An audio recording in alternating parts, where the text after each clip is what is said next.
જય શ્રી રાધે કૃષ્ણ. આવો આજે આપ સૌ સાંભળશો નવરાત્રિના પ્રથમ દિવસે માતા શૈલપુત્રીની કથા. આપ સૌ ભક્તોને ચૈત્ર નવરાત્રિની ખૂબ ખૂબ શુભેચ્છાઓ. આપ સૌના જીવનમાં માતા જગદંબાની કૃપાથી તમામ પ્રકારના સુખ અને સમૃદ્ધિની પ્રાપ્તિ થાય. નવરાત્રિનું વ્રત વર્ષમાં 4 વાર મનાવવામાં આવે છે. 2 ગુપ્ત નવરાત્રિ તરીકે અને 2 પ્રકટ નવરાત્રિ તરીકે. પ્રકટ નવરાત્રિ જે અશ્વિન, આસો અને ચૈત્ર મહિનામાં શુક્લ પક્ષની પ્રતિપદા તિથિથી લઈને 9મી તિથિ સુધી માતા દુર્ગાના 9 સ્વરૂપોની પૂજા કરવામાં આવે છે.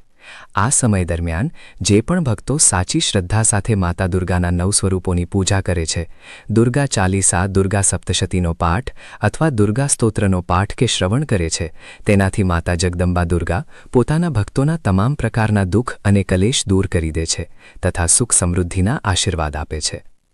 નવરાત્રિના પહેલા દિવસે માતા શૈલપુત્રીનું પૂજન કરવામાં આવે છે. શૈલપુત્રી માતા નવદુર્ગામાં પ્રથમ સ્વરૂપ માનવામાં આવે છે.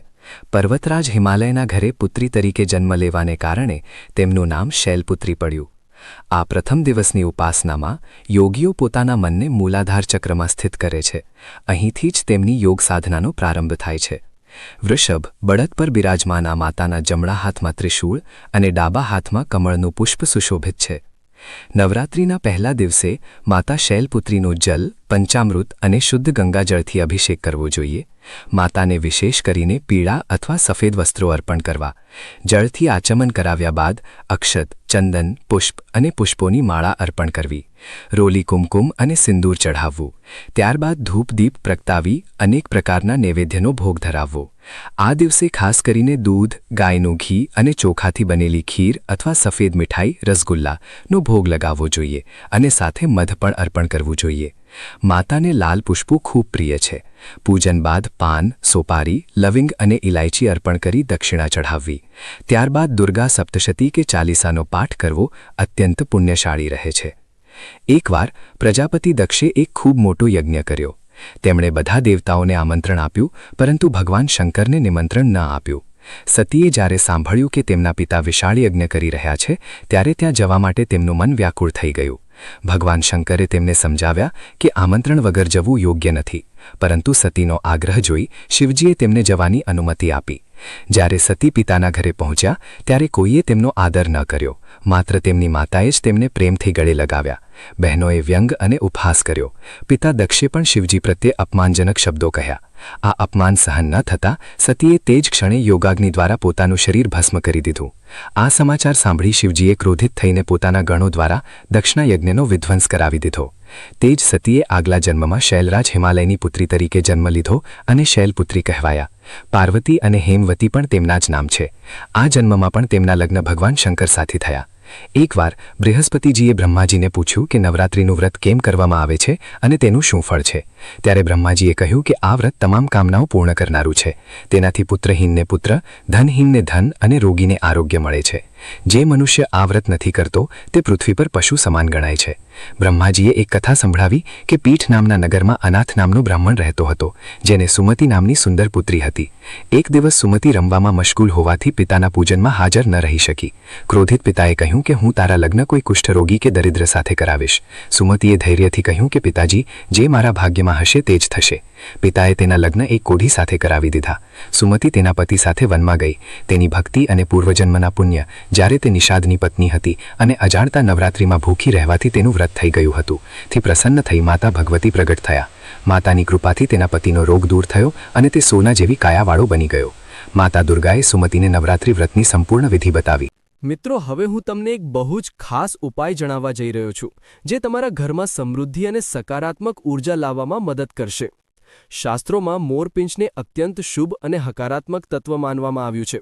ખાસ કરીને નવરાત્રિના સમયે જો તમે ઘરમાં માતા સરસ્વતીના પ્રિય મોરપંખને સ્થાપિત કરો છો, તો તે તમારા ઘરમાં રહેલા ભણતા છોકરાઓની કાર્યક્ષમતાને તેજ બનાવે છે. તેમની બુદ્ધિનો વિકાસ થાય છે અને તેમનું માનસિક બળ પણ વધે છે. આથી માત્ર ભણવામાં સફળતા જ નહીં, પણ તે વ્યક્તિ જીવનમાં શિક્ષણના ક્ષેત્રમાં ક્યારેય પાછી પાની નહીં કરે. સાથે જ મોરપંખ ઘરમાં સકારાત્મક ઊર્જાનો સંચાર કરે છે અને નકારાત્મક શક્તિઓને ખેંચી લે છે. તે તમારા ઘરમાં એક સારું વાતાવરણ બનાવે છે અને ઘરમાં રહેલી ખરાબ શક્તિઓ દૂર કરે છે. તેથી ઘરમાં મોરપંખ રાખવાથી વાતાવરણ હળવું અને શાંતિવાળું બને છે, જે દરેક માટે ફાયદાકારક છે. હવે ચૈત્ર નવરાત્રિ 2026 દરમિયાન એક બીજો ખાસ ઉપાય જે તમારે તમારા ઘરમાં જરૂર કરવો જોઈએ તે કેળાનો છોડ વાવો. નવરાત્રિમાં જો તમે તમારા ઘરના ફળિયામાં કેળાનો છોડ વાવો છો અને દરરોજ તેને પાણી ચડાવો તો તે તમારા જીવનમાં એક અલગ જ ફેરફાર લાવે છે. એવું માનવામાં આવે છે કે કેળાના ઝાડમાં પોતે માતા લક્ષ્મી અને ભગવાન શ્રી નારાયણ રહે છે. આથી તમારા ઘરમાં ધન, સુખ, શાંતિ અને સમૃદ્ધિ આવે છે. આ ઉપાયથી ઘરમાં પ્રગતિ થાય છે અને નોકરીમાં પણ આગળ વધવા માટે મદદ મળે છે. જો તમે સરકારી નોકરી મેળવવા ઈચ્છતા હો તો આ ખાસ ઉપાય ગુણકારી સાબિત થઈ શકે.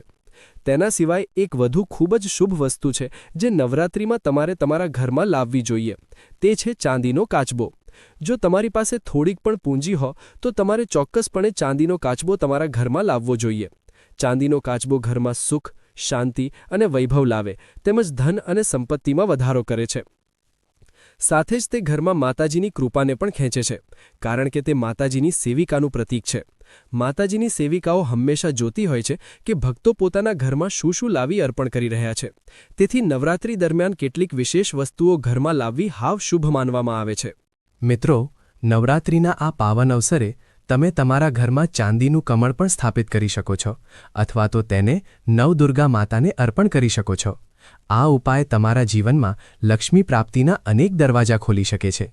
એવું માનવામાં આવે કે કમળની પાંખડીઓની સંખ્યા જેટલી હોય એટલા જ રસ્તાઓથી તમને ધન મળી શકે છે. જો કમળની 8 પાંખડીઓ હોય તો તમારા જીવનમાં 8 અલગ અલગ માર્ગથી ધન આવવાનું ચાલુ થઈ શકે છે. બસ આ કમળને 10મી તિથિએ તમારા ઘરની તિજોરીમાં રાખો અને પછી જુઓ કે કેવી રીતે માતાજીની દયાથી તમારા જીવનમાં સમૃદ્ધિ આવે છે. ભક્તો, તેની સાથે જો તમે તમારા દુશ્મનોથી કંટાળી ગયા હો અને તેમનાથી છુટકારો મેળવવા માંગતા હો તો નવરાત્રિના સમયે ત્રિશૂળ પણ તમારા ઘરમાં લાવી સ્થાપિત કરો. ત્રિશૂળ, જેને 3 પ્રકારના શૂળથી બનેલું એક શક્તિશાળી પ્રતીક માનવામાં આવે છે, જે તમારા શત્રુઓને શાંત કરી દે છે અને તેમનો નાશ કરે છે. ખાસ કરીને જો તમે ચાંદીનું ત્રિશૂળ લાવો છો તો તે વધુ અસરકારક બને છે.